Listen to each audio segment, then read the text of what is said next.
Assalamualaikum warahmatullahi wabarakatuh. Yang terhormat Ketua Umum, Wakil Ketua Umum, Pak Sekjen, dan Ketua SC, kawan-kawan Ketua Komisi. Saya selaku Koordinator Komisi Qonuniyah, Baksul Masail Qonuniyah. Qonuniyah itu membahas soal perundangan. Begitu. Komisi Qonuniyah itu membahas soal perundangan, baik perundangan yang sedang dalam pembahasan atau belum diundangkan maupun perundangan atau regulasi turunannya yang sedang dilaksanakan. Yang pertama, kami membahas soal rancangan undang-undang perampasan aset.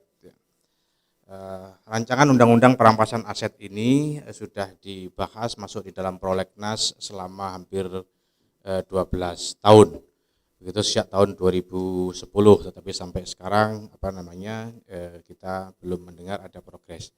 Sedangkan kita tahu bahwa pengembalian aset atau kekayaan negara yang berasal dari kejahatan itu kejahatan pidana baik korupsi maupun yang lain itu belum sepenuhnya maksimal begitu. Kami dari Komisi Qonuniyah memberikan rekomendasi kepada Munas agar pemerintah dan DPR itu segera membahas secara serius sekaligus mengesahkan rancangan undang-undang ini tentu dengan tanpa meninggalkan aspek atau prinsip keadilan dan kehati-hatian.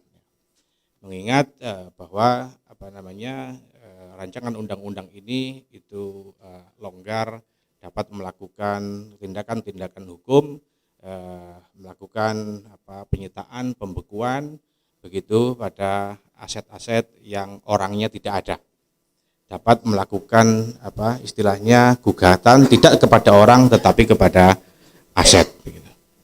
Yang kedua yang kita bahas adalah 5 hari sekolah. Di beberapa tempat sudah diberlakukan 5 hari sekolah yang ditafsirkan dari 5 hari kerja. Sebuah peraturan Presiden tahun 2023 yang menjelaskan bahwa kita itu mempunyai 5 hari kerja mulai dari Senin sampai Jumat. Tetapi di berbagai tempat itu diterjemahkan pula menjadi 5 hari sekolah. 5 hari sekolah dan sepanjang hari. Kita membahas dari aspek manfaat dan madharatnya, mengingat di Nahdlatul Ulama kita mempunyai 2 landasan. Landasan sosiologisnya adalah di Nahdlatul Ulama itu mempunyai sekian banyak madrasah diniyah dan TPQ yang kemudian kalau full day school 5 hari sekolah dan sepanjang hari ini dilaksanakan, maka kemudian pendidikan karakter dan pendidikan keagamaan dasar yang tawasud, iktidal dan moderat ini kemudian akan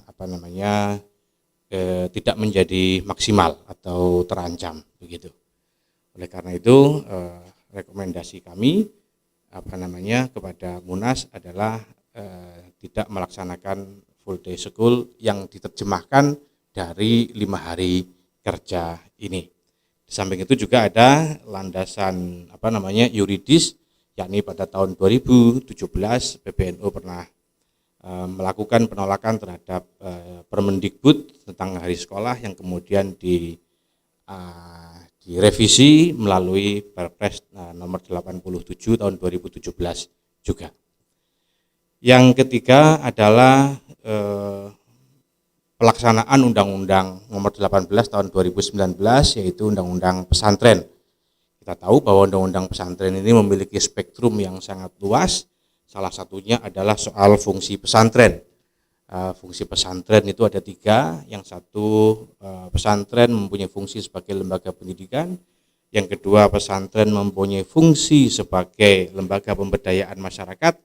Dan yang ketiga adalah pesantren mempunyai fungsi sebagai lembaga dakwah.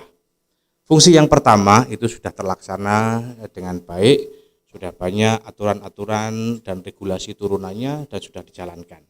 Begitu juga sudah muncul peraturan presiden yang berkaitan dengan pendanaan pesantren. Tetapi dua fungsi yang lain ini adalah fungsi yang bisa dilaksanakan lintas kementerian, walaupun leading sektornya adalah Kementerian Agama.